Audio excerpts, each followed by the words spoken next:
Ciao a tutti e bentornati in Domotics Duino, io sono Marco e in questo video vediamo l'ultimo step relativo al Matter Bridge. In particolare andiamo a scrivere delle regole che ci permettono di tenere monitorato lo stato del Matter Bridge. Nei video precedenti abbiamo visto come recuperare lo stato del Matter Bridge e gestirlo tramite un item standard di OpenHub. In questo video andiamo a scrivere un paio di regole per poter essere notificati ogni volta che c'è un cambiamento di stato e poi per poter inserire il cambiamento di stato stopped all'interno del mio sistema di notifica degli allarmi. In questo modo riceverò una notifica di tipo allarme sia sul pannello di controllo che sul telefono. Andiamo quindi insieme a scrivere queste regole e vediamo qualche esempio di utilizzo.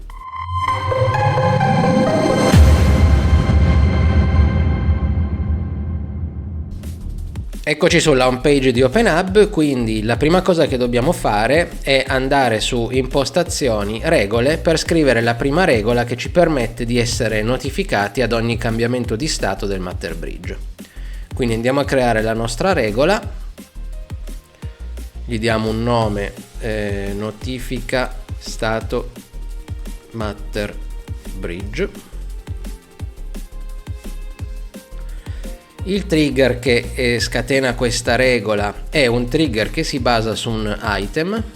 Cerchiamo stato nei non semantici, dovrebbe essere stato Matter Bridge. Prendiamo questo item e configuriamo il trigger in modo tale che ci scateni la regola tutte le volte che c'è un cambiamento di questo item. La differenza tra was updated e changed è abbastanza importante in questo caso perché il changed scatena il trigger solo se è effettivamente cambiato il valore all'interno dell'item, invece il was updated notifica la regola anche se l'item non cambia di stato, ma è semplicemente un aggiornamento con lo stesso stato che già aveva l'item. Praticamente non c'è un cambio di valore dell'item. Il from state e any state li lasciamo vuoti, così veniamo notificati per qualunque cambiamento. Salviamo la regola, andiamo ad aggiungere la nostra azione che deve essere eseguita nel momento in cui viene triggerata questa regola.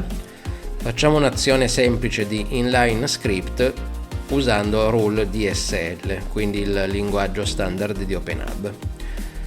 Non facciamo nient'altro che mandare una notifica, quindi scriveremo send notification, questo perché mando una notifica a un solo utente, non voglio mandare una notifica a tutti i dispositivi OpenHub collegati, altrimenti si lamentano perché ricevono troppe notifiche in famiglia. Quindi mettiamo il mio utente, che vi ricordo essere un utente cloud, quindi va fatta la registrazione sul cloud di OpenHub. Poi mettiamo il messaggio, in questo caso possiamo scrivere Matter Bridge status, freccetta, e poi dobbiamo mettere il nome dell'item che contiene lo stato del Matter Bridge, che nel mio caso dovrebbe essere pt Matter Bridge stato punto state. In questo modo recuperiamo lo stato corrente del nostro Matter Bridge.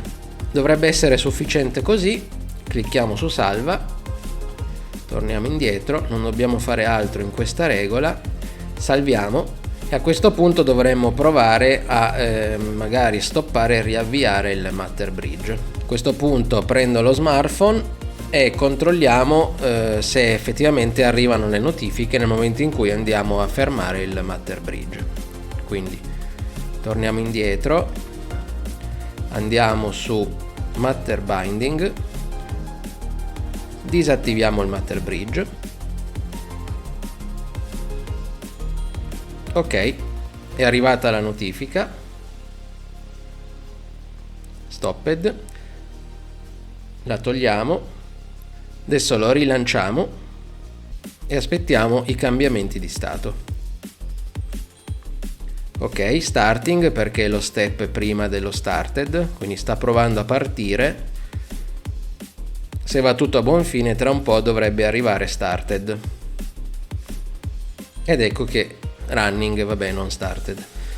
È arrivato il messaggio. Quindi direi che la notifica funziona. A questo punto abbiamo il nostro Matter Bridge sempre sotto controllo. Bene, per questo veloce video possiamo fermarci qua, quindi abbiamo visto come tenere sotto controllo i cambiamenti di stato del Matter Bridge ricevendo le notifiche direttamente sullo smartphone.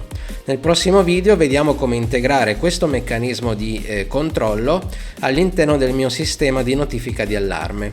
In questo modo, se il Matter Bridge dovesse andare in stato stop ed in un momento che non me l'aspetto, il mio segnale di allarme si attiva. Per adesso vi ringrazio di essere arrivati fino al fondo di questo video e per chi vorrà ci vediamo al prossimo video. Ciao a tutti!